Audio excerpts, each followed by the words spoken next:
Não podemos e não devemos acreditar, diz Santo Agostinho, que Deus, obrigando-nos a observar a lei, queira ordenar o impossível.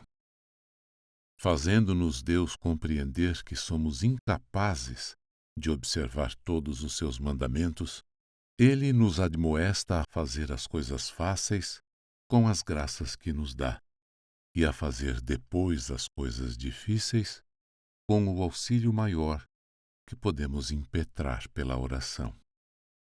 Por isso mesmo, cremos com firmeza que Deus não pode mandar coisas impossíveis, e somos advertidos do que devemos fazer nas coisas fáceis e do que devemos pedir nas difíceis.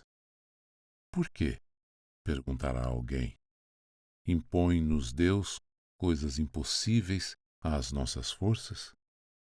Justamente a fim de que procuremos, pela oração, o que não podemos com a graça comum. Deus manda-nos algumas coisas superiores às nossas forças para que saibamos o que lhe devemos pedir. Em um outro lugar, a lei foi dada para que se procure a graça. A graça é dada para que se cumpra a lei. A lei não pode ser observada sem a graça. E Deus, para este fim, deu a lei para que sempre suplicássemos a graça necessária para observá-la. E de novo, em outro lugar, diz ele: a lei é boa se dela fizermos bom uso. Em que consiste, pois, o bom uso da lei? Ele responde: consiste em conhecer pela lei a própria fraqueza e em procurar o auxílio divino para obter a saúde.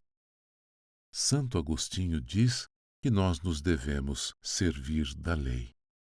Mas para que fim? Para conhecermos por ela o que sem ela seria impossível, a nossa incapacidade para a observar, a fim de que com a oração alcancemos o auxílio divino que cura a nossa fraqueza. São Bernardo escreve o mesmo dizendo: quem somos nós? Ou qual é a nossa força para resistirmos a tantas tentações? Certamente era isso que Deus queria, que nós, vendo a nossa insuficiência e a falta de auxílio, recorrêssemos com toda a humildade à sua misericórdia.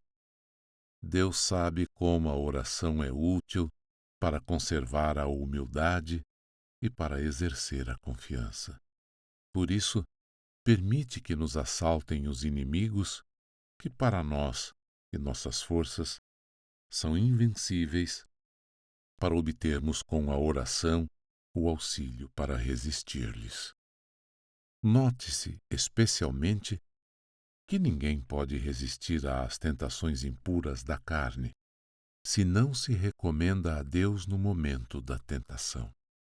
Este inimigo é tão terrível que, privando-nos nos combates de quase toda a luz, nos faz esquecer todas as meditações e bons propósitos, desprezar a verdade da fé e perder o temor dos castigos divinos.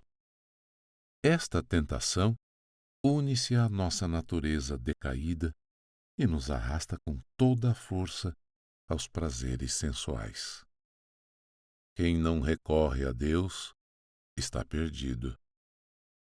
A única defesa contra a tentação, diz São Gregório de Nissa, é a oração. A oração é a guarda da pureza. O mesmo dizia antes dele Salomão: sabendo eu que de outra maneira não podia ser inocente, sem que Deus me concedesse, dirigi-me ao Senhor e pedi-lhe. A castidade é uma virtude que não podemos praticar se Deus nolo não concede. Deus, porém, só a concede aos que pedem.